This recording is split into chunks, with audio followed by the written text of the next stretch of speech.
எல்லாருக்கும் வணக்கம். நாங்கள் வந்து வாங்க வீடியோக்குள்ள போகலாம். ஸோ நம்ம பார்க்கக்கூடிய இன்றைக்கி கேஸ் வந்து பார்த்திங்கன்னா, நம்ம திருச்சியை வந்து எப்படி நினைப்போம்? திருச்சியில் வந்து மலைக்கோட்டை இருக்குது, தெப்பக்குளம் இருக்குது, அங்கே வந்து நிறையா இண்டஸ்ட்ரியல் இருக்குது, நிறையா பேர் வேலை பார்க்கலாம். ஸோ நிறைய காலேஜுகள் இருக்குது அப்படின்னு தான் நம்மளுக்கு தெரியும். ஆனால் வந்து ஒரு சாமியாரையோ யாரையோ ஒரு கோயிலுக்கு இதுக்கு போகிறோம்னு வச்சுங்களேன், நம்ம வந்து நம்ம மனசில் உள்ள பாரங்கள்லாம் குறையும்னு நினச்சிட்டு அந்த இடத்துக்கு போவோம். ஆனால் இந்த இடத்துல வந்து என்ன நடந்தது எல்லாமே வந்து டோட்டலாக டிஃப்ரெண்ட்டுங்க.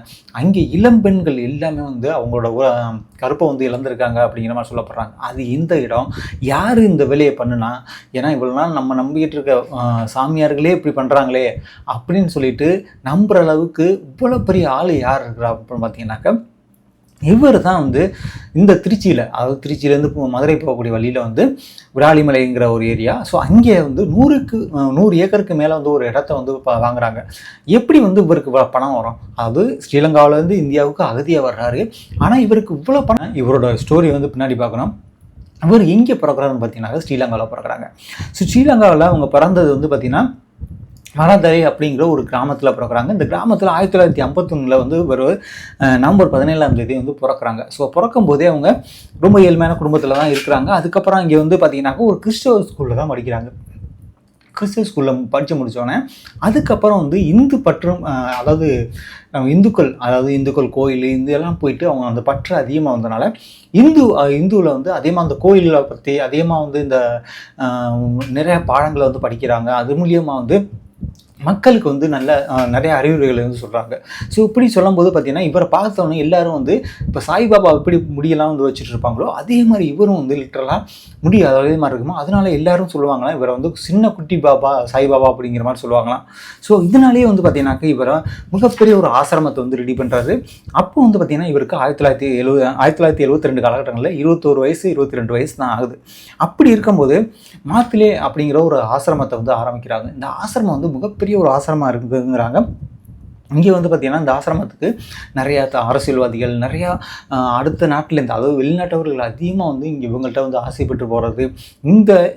அங்கே இருக்கிற அரசியல் முக்கியமான லோக்கல் அரசியல்வாதிகளாக இருந்தாலும் சரி, மிகப்பெரிய லெவலில் இருக்கிற போலீஸ் எல்லா அதிகாரிகளும் வந்து இவர்கிட்ட வந்து ஆசீர்வாதம் வாங்கிட்டு போவாங்களாம். அது மட்டும் இல்லாமல் இவர் ஆசிரமத்தில் 100க்கும் மேற்பட்ட குழந்தைகள் எல்லாருமே வந்து பார்த்திங்கனாக்கா ஒரு 15, 16, 20க்குள்ளே உள்ள குழந்தைகள், பெண் குழந்தைகள், ஆண் எல்லாருமே வந்து இந்த ஆசிரமத்தில் வந்து படிச்சுக்கிட்டு இருந்திருக்காங்க. அவங்களுக்கு எல்லாமே சாப்பிட்றதுலேருந்து எல்லாமே வந்து இவர் தான் பண்ணுவாங்களாம். ஸோ அப்படி பண்ணக்கூடிய இந்த பிரம்மானந்தா 3 ஸோ இந்த 1983 காலகட்டங்களில் மிகப்பெரிய ஒரு கலவரம் வெடிக்குது இங்கே ஸ்ரீலங்காவில். ஸோ ஸ்ரீலங்காவில் அந்த கலவரம் வெடிக்கும்போது இவரோட அந்த கிராமம், அந்த மிகப்பெரிய ஒரு ஆசிரமம் வந்து எல்லாருமே சுக்கு நுக்குறாக உடச்சிடுறாங்க. ஸோ அதுலேருந்து என்ன பண்ணாங்கன்னா இவங்க இந்த பிரம்மானந்தா தான் இங்கேருந்து கிளம்புறாருன்னா அவரை கிளம்பும் போதே கூடவே வந்து 100க்கும் மேற்பட்ட அங்கே உள்ள அவங்க அனாதை குழந்தைகள் இருப்பாங்க பார்த்தீங்களா, அப்படிப்பட்டவங்களெல்லாம் கூட்டிக்கிட்டு இந்தியா வர்றாரு. ஸோ இந்தியா வர்ற இடம் வந்து இங்கேன்னு பார்த்தீங்கன்னாக்கா தமிழ்நாட்டில் திருச்சிங்கிற ஏரியாவிலேருந்து விராலிமலையில் தான் வந்து அவர் அந்த இடத்துக்கு வர்றாரு. வரும்போதே பார்த்தீங்கன்னா நான் சொன்ன மாதிரி இவர் அங்கேயே வந்து 35 ஏக்கருக்கு மேலே வந்து உள்ள ஒரு இடத்த வாங்கி தான் அங்கே ஆசிரமத்தை கட்டியிருக்காரு. இவருக்கு வந்து வெளிநாடுகளில் வந்து நிறையா இன்வெஸ்ட்மெண்ட் பண்ணியிருக்காரு. அப்படிங்கும்போது இங்கே இந்தியாவில் வந்து 100 ஏக்கரில் வந்து ஒரு ஏக்கரில் வந்து வாங்குறாங்க. அந்த ஏக்கரில் தான் வந்து மிகப்பெரிய ஒரு ஆசிரமத்தை கட்டணும் அப்படிங்கிறது அவரோட எண்ணமாக இருந்திருக்கு. ஸோ அதுக்கப்புறம் என்ன பண்ணுறாரு, மிகப்பெரிய ஒரு ஆசிரமத்தை வந்து அந்த இடத்துல கட்டுறாரு. ஸோ கட்டி வந்து அங்கே நிறையா பேர் பக்கத்தில் லோக்கலில் உள்ளவங்களாக இருக்கட்டும், இப்போ அரசியல்வாதிகள், போலீஸ் அதிகாரிகள், இந்த மாதிரி நிறையா பேர் வந்து அவங்கள்ட்ட வந்து ஆசீர்வாதம் வாங்குறதா இருக்கட்டும், அடுத்து என்னென்ன பண்ணுறது அப்படிங்கிறது வந்து அவர்கிட்ட கேட்டுட்டு போவாங்களாம். அந்த அளவுக்கு வந்து இப்படி உள்ள இந்த இடத்துல வந்து பார்த்தீங்கன்னாக்கா 900க்கும் மேற்பட்ட குழந்தைகள் வந்து படிக்க ஆரம்பிக்கிறாங்க. ஸோ இந்த ஆசிரமத்துக்குள்ளே உள்ளிருக்க வந்து பார்த்தீங்கன்னா நீ ரெகுலராக வந்து ரொட்டீனாக நடக்கக்கூடியதுனா, ஏன்னா ஒரு ஸ்கூல் நடக்குமா, ப்ரேயர் நடக்குமா, அந்த ப்ரேயர்லாம் முடிக்கணுமா, அதுக்கப்புறம் அவங்களோட ரொட்டீனான ஒர்க்கு வந்து இப்படியும் வந்து போயிட்டே இருந்திருக்கு. உள்ளிருக்க நிறையா அந்த ஆசிரமத்துக்குள்ளே குடி இடங்கள் அதிகமாக இருந்திருக்காங்க. அந்த இடத்துல தான் வந்து இவங்க அந்த குழந்தைகள் எல்லாம் தங்குறது, இந்த மாதிரி வந்து அங்கே இருந்திருக்காங்க. அவரோட அருளை வந்து கேட்குறதுக்கே வந்து மக்கள் அதிகமாக வந்து அவர்கிட்ட வந்து ஆசீர்வாதம் வாங்கிட்டு போவாங்களாம். ஸோ அப்படி போகக்கூடிய இவங்க வந்து பார்த்தீங்கன்னாக்கா இதில் 630 பேருக்கு மேலே வந்து அந்த குழந்தைகள் வந்து இருந்திருக்காங்க. அதில் 20க்கும் மேற்பட்ட ஸ்டாஃப்ஸ் மட்டுமே வந்து அவங்களுக்கு வந்து பணிவிடை பண்ணியிருக்காங்க. ஸோ அப்படி பண்ணக்கூடிய இந்த இடத்துல வந்து பார்த்திங்கன்னா அவரோட தொண்டையிலேருந்து சிவலிங்கத்தை எடுப்பாராம். அது மட்டும் இல்லாமல் நிறையா விதமான ஒரு காட்டிலேயே வந்து குங்குமம் எடுத்து கொடுக்குறது, இந்த மாதிரி நிறையா வேலைகளை வந்து பண்ணுறதுனால மக்கள் என்ன பண்ணுறாங்க, இவர் வந்து மிகப்பெரிய ஒரு கடவுள், இவர் கடவுளோட மறு உருவம் அப்படின்னு நினச்சிட்டு எல்லாரும் வந்து லிட்டரலாக இவர்கிட்ட வந்து கேட்க ஆரம்பிக்கிறாங்க. இவங்க ஆசீர்வாதம் கேட்குறாங்க. சினிமா ஸ்டார்ஸ் எல்லாம் வந்து வர்றாங்க, அரசியல்வாதிகள் வர்றாங்க, ஐஏஎஸ் ஐபிஎஸ் அதிகாரிகள் எல்லாம் வந்து உங்களுக்கு வந்து அதிகமாக இருக்காங்க. ஸோ இப்படி இருக்கனாலேயே வந்து பார்த்திங்கன்னா இவருக்கு செல்வாக்கு வந்து அதிகமாகிட்டே இருக்குது. வெளிநாடுகள்லேருந்து நிறையா பேர் வந்து ஒரு ஆசீர்வாதம் வாங்குறாங்க. அப்படிங்கும்போது இந்த குழந்தைகள் தான் வந்து இங்கே வந்து படிச்சுட்டு இருக்கும்போது, அப்படி படிக்கக்கூடிய இந்த குழந்தைகள் எல்லாமே வந்து இவரோட ரூமில் வந்து பார்த்தீங்கன்னாக்கா காவலுக்கு இருக்கணுமா. ஸோ ஒவ்வொரு நாளைக்கு ஷிஃப்ட் வைஸாக வந்து இந்த குழந்தைங்கள போய் காவலுக்கு இருப்பாங்க அப்படிங்கிற மாதிரி சொல்கிறாங்க. ஆனால் ஷிஃப்ட் வைஸாக குழந்தைங்கள வந்து காவலுக்கு இருக்கிறதுனால ஒன்றும் பிரச்சனை இல்லை. ஏன்னா இவங்களோட செலவு, இவங்களோட சாப்பாடு, இவங்களோட படிப்பு செலவு எல்லாமே இவர் தான் பார்த்துக்கிறாரு. ஆனால் இங்கே நடந்ததே வேறு. என்ன நடந்திருக்குனாக்க, இங்கே வர்ற குழந்தைகள் ஒவ்வொரு நாளும் வந்து அவங்கள வந்து பாலியல் வன்புணர்வு பண்ணியிருக்காரு அப்படின்னு சொல்கிறாங்க. இதனால நிறையா குழந்தைகள் வந்து கர்ப்பமாயிருக்கு. ஸோ இந்த கர்ப்பத்தை கலைக்கிறதுக்காண்டினே இவங்க என்ன பண்ணியிருக்காங்கனாக்க, இங்கே தஞ்சாவூரில் கூட்டிக் கொண்டு அங்கே வந்து கர்ப்பத்தை கலைச்சிருக்காங்க. ஸோ கர்ப்பத்தை கலைக்கிறதுக்கு இதில் ஒரு லேடி வந்து இருந்திருக்காங்க. இந்த லேடி யாருனாக்க, இந்த பிரேமானந்தாவோட காதலி அப்படிங்கிற மாதிரி சொல்கிறாங்க. இவங்க தான் இவங்களோட எல்லா இதையும் பார்த்துக்குருவாங்களாம். ஏன்னா இந்த குழந்தைங்களுக்கு யார் யாருக்கு பீரியட் வருது, என்ன வருது, முடியாமல் இருக்காங்களா, இவங்க எத்தனை வயசு, இவங்க எப்படி இருக்காங்க அப்படிங்கிறது எல்லாமே வந்து அந்த பிரம்மானந்த காதலியோருக்கு மட்டும்தான் தெரியுமா. ஸோ அவங்க தான் எல்லாமே மெயின்டைன் பண்ணுறது. நீங்கள் இன்றைக்கி போகணும், நீங்கள் இன்றைக்கி போகணும். திவ்யா தேவிங்கிறது தான் அவங்களோட காதலிங்கிறாங்க. இந்த திவ்யா தேவிங்கிறவங்க தான் அவங்க இந்த குழந்தைங்களை எல்லாமே ஒவ்வொரு வாட்டியும், அதாவது அந்த நைட்டு இன்றைக்கி யார் போகணும், இவங்க தான் இன்றைக்கி போகணும், காவலுக்கு போகணும் அப்படின்னு சொல்லிட்டு அவங்கள வந்து அது ஒத்துக்கிறாத குழந்தைங்களை என்ன பண்ணுவாருனாக்க, அதாவது தூக்கு மாத்திரை கொடுத்து இந்த மாதிரி நிறையா விதமான டார்ச்சர் பண்ணி தான் வந்து இதில் 16க்கும் மேற்பட்ட குழந்தைங்களை வந்து இவங்க வந்து இந்த மாதிரி பண்ணியிருக்காரு. அதாவது ஒருத்தவங்கள மல்டிபிள் டைம்ஸ் வந்து இதே வந்து பண்ணிக்கிட்டே இருந்தாங்க. அவங்க வந்து அந்த அபாசம் பண்ண போகும்போது பார்த்தீங்கன்னா 2 டைம் வந்து 3ஆவது டைம் பண்ணும்போது இல்லை உங்கள் உசுரோடுக்கே ஆபத்தாயிடும் அப்படி சொன்னாலும் 3ஆவது டைமும் வந்து அந்த பெண்ணுக்கு, அதே பெண்ணுக்கு வந்து பார்த்திங்கன்னா இவர் சேம் டார்ச்சரில் வந்து கொடுத்துருக்காரு. ஸோ இதில் வந்து பார்த்திங்கனாக்கா ஒரு காம பிசாசாக தான் வந்து இந்த சாய்பாபா வந்து இருந்திருக்காங்க அப்படிங்கிறாங்க. ஸோ உடல் ரீதியாகவும் சரி, மன ரீதியாகவும் சரி, எல்லா வகையிலையும் வந்து இந்த குழந்தைகள் வந்து அவ்வளவுக்கு பாதிக்கப்பட்டிருக்கு. ஸோ இந்த குழந்தைகளை வந்து அங்கே என்ன பண்ணுறாங்கன்னா, ஏன்னா வெளியிலையும் போக முடியாது, அந்த ஆசிரமத்தை விட்டு நீங்கள் வெளியிலே போகவே முடியாது. அப்படின்னு போகணும்னாலும் நீங்கள் வந்து உசுரோட வந்து ஒருத்தர் இருக்காரு. ஸோ இங்கே நடக்கிற அநியாயங்கள் எல்லாம் வந்து அவர் பார்க்கும்போது, ஏன்னா யாருமே அங்கே வந்து அந்த சாய்பாபாவுக்கு, அதாவது பிரேமானந்தாவுக்கு எதிராக வந்து பேச மாட்டாங்களாம். ஆனால் அப்படி இருக்கும்போது ரவிங்கிறவங்க ஒரு ஊழியர் என்ன பண்ணுறாருன்னா, இது வெளிப்படையாக வந்து சத்தம் போட்டு பேசுகிறாரு. இங்கே வெளியிலே வந்து பேசுகிறாரு. என்ன சொல்கிறாருன்னா, நீங்கள் பண்ணுறதெல்லாம் தப்பு, இங்கே உள்ள குழந்தைங்களெல்லாம் நீங்கள் வந்து ரொம்ப கொடுமைப்படுத்துறீங்க, இதெல்லாம் மிகப்பெரிய ஒரு கொடுமை, இதெல்லாம் பண்ணாதீங்க அப்படின்னு வந்து வெளியில் வந்து பேசுகிறாங்க. பேசும்போது தான் அங்கே உள்ள சில ஊழியர்கள் என்ன பண்ணாங்கன்னா வந்து இவரை வந்து அடிக்கிறாங்க. அடித்து ஒரு கொட்டாய்க்குள்ளே, அதாவது இவர் பிரேமானந்த ஆசிரமத்துக்கு பின்னாடி உள்ள இன்னொரு கொட்டாய்க்குள்ளே வந்து வீட்டில் வந்து பூட்டி வச்சிடறாங்க. பூட்டி 7 நாட்கள் வந்து அவருக்கு எந்த விதமான தண்ணி கொடுக்கல, சாப்பாடு கொடுக்கல, எதையுமே கொடுக்காம 7 நாள் கழித்து வந்து பார்த்திங்கன்னா அவர் இறந்து போயிடுறாங்க. ஸோ இறந்ததுக்கப்புறம் என்ன பண்ணாங்கன்னா, அவரை அதே இடத்துல அந்த வீட்டுக்குள்ளேயே வந்து அவரை வந்து புதைச்சிட்றாங்க அப்படிங்கிற மாதிரி சொல்கிறாங்க. ஸோ இந்த மாதிரி யார் தட்டி கேட்டாலும் அவங்கள வந்து மரணம் தான். 1983. ஸோ இந்த 1983 காலகட்டங்களில் சுரேஷ் குமாரி அப்படின்னு சொல்லிட்டு ஒரு பெண்ணு, அவங்க இப்போ ஒரு 6-7 வயசில் வந்து இங்கே வந்து வர்றாங்க. வர்றவங்க வந்து பார்த்தீங்கன்னாக்க, ஒரு பொண்ணு வந்து பார்த்தீங்கன்னாக்க சுரேஷ் குமாரி அப்படிங்கிறவங்க. இந்த சுரேஷ் குமாரிங்கிறவங்க யாருன்னு பார்த்தீங்கன்னா, இங்கே 6 வயசில் 1983 காலகட்டங்களில் இங்கே ஆசிரமத்தை கூட்டிகிட்டு வராங்க. இவங்க எங்கேருந்து வர்றாங்கனாக்கா, ஸ்ரீலங்காவிலேருந்து. யார், இந்த பிரேமானந்தா தான் கூட்டிகிட்டு வந்து இவங்களை வந்து படிக்க வச்சுட்டு இங்கே எல்லாம் பண்ணியிருக்காங்க. அப்படி இருக்கும்போது இவங்க 1991 காலகட்டங்களில் இவங்களுக்கு ஒரு 12-13 வயசு ஆயிடுது. ஸோ அங்கேருந்து வந்து எஸ்கேப் ஆகிடுறாங்க. அது அந்த ஆசிரமத்துலேருந்து வெளியில் போகிறது ரொம்ப கஷ்டம். ஆனால் இவங்க வந்து அங்கேருந்து இவங்க டைரெக்டாக வந்து சென்னை போயிடுறாங்க. சென்னை போனோன்னே அங்கே உள்ள ஒரு போலீஸ் வந்து அவங்கள வந்து கேப்சர் பண்ணிடுறாங்க. கேப்சர் பண்ணோன்னே, நீங்கள் யாருமா அப்படிங்கிறோன்னே, இந்த பெண்ணுக்கு எதுவுமே தெரியலை சொல்கிறாங்க. சொன்னோன்னே இமிடியேட்டாக வந்து என்ன பண்ணாங்க, இவங்களை கூட்டிகிட்டு போகிறாங்க. கூட்டிகிட்டு போகும்போது இவங்க அங்கே போயிட்டு அதாவது ஒரு போலீஸ் வந்து என்ன பண்ணாங்கன்னா, ஓகே டவுட்டாக இருக்குது அப்படின்னு நினச்சிட்டு இந்த பொண்ணுக்கிட்ட வந்து உள்ளே வந்து மறுபடியும் வந்து போகிறாங்க. போகும்போது ஒரு டேப் ரெக்கார்டை உள்ளே வச்சு அங்கே இருக்க குழந்தைங்களுக்கு எல்லாத்துக்கும் வந்து இவங்க மறுபடியும் போலீஸ் கொண்டு அங்கே அந்த ஆசிரமத்திலே விட்டுறாங்க. விட்டோடனே இந்த பெண்ணு என்ன பண்ணுறாங்க, இந்த ஒரு சாய்பாபா வந்து அவர் இப்போ முக்கியமாக இந்த பிரேமானந்தா அவருக்கு உண்டான ஒரு டேபிள் கார்டு வச்சுருப்பாராம். ஸோ அந்த டேபிள் கார்டில் தான் வந்து பாட்டு கேட்குறது எல்லாம் பண்ணுவாராம்.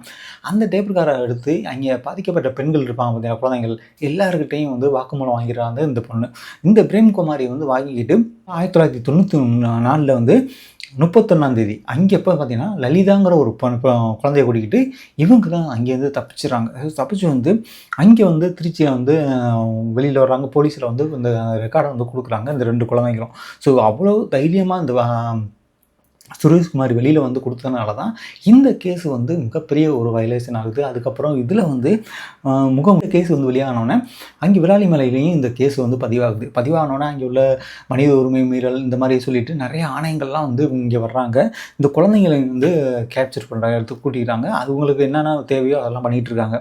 அதுக்கப்புறம் பார்த்தீங்கன்னாக்கா நவம்பர் 15 ஒரு ஆர்டிகலாக வந்து பார்த்தீங்கன்னா பத்திரிகையில் வந்துடுது.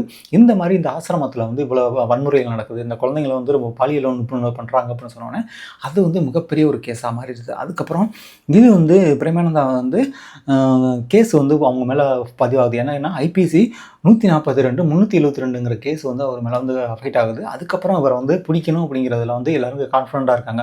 ஆனால் பிரேமானந்தா என்ன சொல்கிறாங்க, நான் இந்த இதை பண்ணவே இல்லை, என் மேலே வந்து பழிய போடுறாங்க. சிஐடி மாறிடுது. சிபிசிஐடி மாற்றவுடனே அங்கே வந்து லோக்கலில் உள்ளவங்க எல்லாருக்கிட்டையும் வந்து பார்த்தீங்கன்னாக்கா இந்த கேஸ் வந்து ஃபர்தராக மூவ் ஆகுது.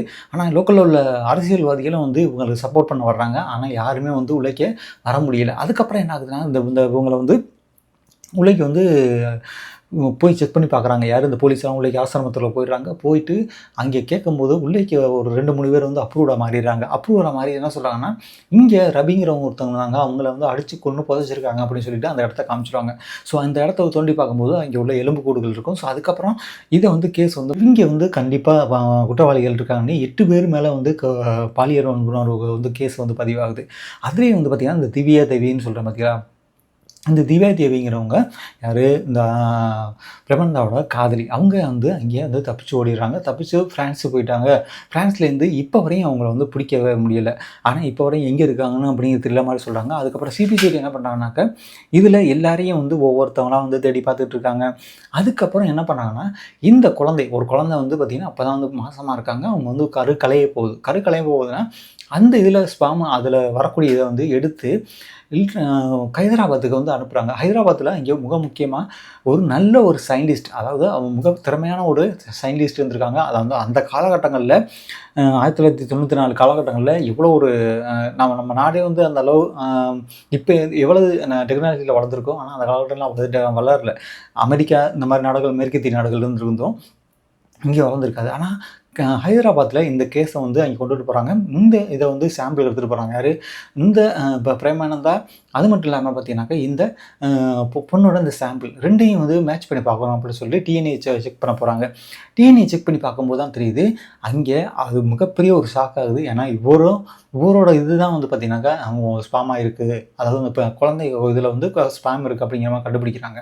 ஸோ இவர் தான் லிட்டரலாக வந்து A1 குற்றவாளி அப்படிங்கிறது வந்து தெரிய வருது. அதுக்கப்புறம் இவரை வந்து கைது பண்ணுறாங்க. கைது பண்ணி என்ன பண்ணாங்கனாக்கா புதுக்கோட்டை ஜெயிலில் கொண்டு அடைச்சிடுறாங்க. ஸோ புதுக்கோட்டையிலே தான் இந்த கேஸும் நடந்துகிட்டு இருக்குது. அங்கே உள்ள ஒரு நீதிமன்றத்தில் தான் இந்த கேஸ் வந்து பரதலாக வந்து போயிட்டுருக்கு. அதுக்கப்புறம் எல்லோரும் வந்து சாட்சிகள் சொல்ல வர்றாங்க. இந்த குழந்தைகள் யார் பாதிக்கப்பட்டாங்களோ அப்படிங்கிறவங்க எல்லாம் சாட்சி சொல்ல வர்றாங்க. ஏன்னா இதில் பாதிக்கப்பட்ட குழந்தைங்களாம் வந்து அழுகுறாங்க. என்னை வந்து இந்த மாதிரி இவ்வளோ கொடுமைப்படுத்துனாங்க, நான் வேண்டாம்னு சொன்னாலும் கேட்க மாட்டேன்றாங்க அப்படின்னு சொல்லிட்டு நிறைய குழந்தைகள் வந்து அவங்களோட நடந்த எல்லாத்தையும் வந்து வெளியில் வந்து சொல்லிட்டு இருக்கு. நடக்கும்னு சொன்ன பார்த்தீங்களா, புதுக்கோட்டை நடக்கும்போது இந்த பிரேமானந்தா என்ன பண்ணுறாருனாக்கா மிகப்பெரிய ஒரு வக்கீலை வந்து பிடிக்கிறார். இந்த வக்கீல் என்ன பண்ணுறாருன்னா லண்டன்லேருந்து 2 டாக்டர் வந்து வர வைக்கிறாங்க.